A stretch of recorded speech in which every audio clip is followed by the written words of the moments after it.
आचार्य यशीजी पिनसुक साहब, हमारे channel Asian event news में आपका स्वागत है।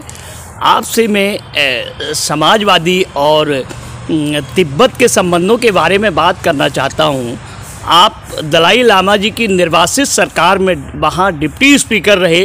तो आप ये पहला मेरा सवाल है सर आपसे कि दलाई लामा जी और तिब्बत, जो हमको जानकारी है समाजवादियों के साथ किस तरीके के संबंध रहे हैं। आपके चैनल पर आने के लिए मेरे लिए प्रथम तो सौभाग्य है और धन्यवाद करना चाहूँगा। और जैसे आपने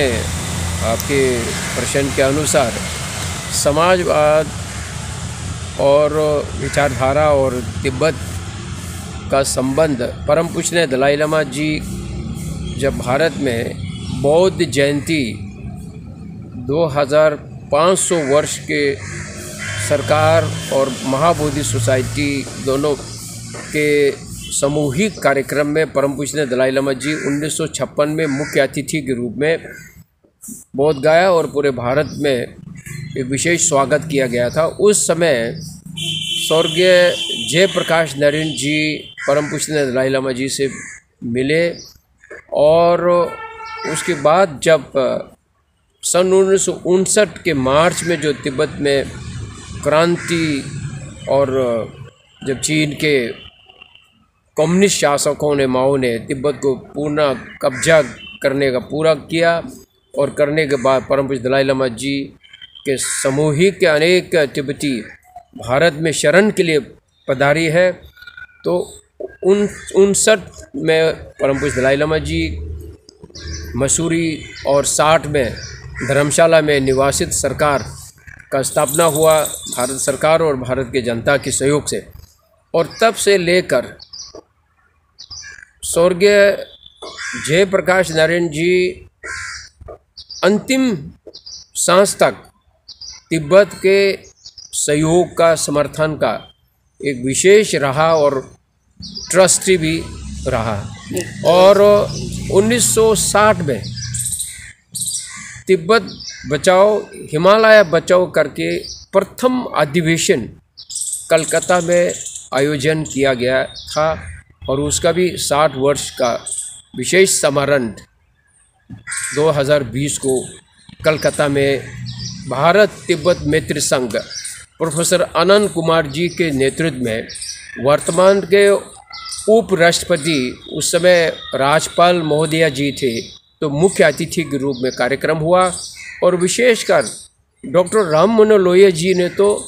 तिब्बत मुक्ति साधना के लिए भारत सरकार को उस समय भी आह्वान किया कि तत्कालीन प्रधानमंत्री नेहरू जी को कहा है कि ये तो शिशु का हत्या हो रहा है, भविष्य में भारत के लिए खतरा होगा। तो आज बहुत सारे तिब्बत विषय को लेकर लोहिया जी और जयप्रकाश नारायण जी का योगदान रहा है और निरंतर योगदान अभी भी है। सर, एक और सवाल है इसी से जुड़ा हुआ, जो वर्तमान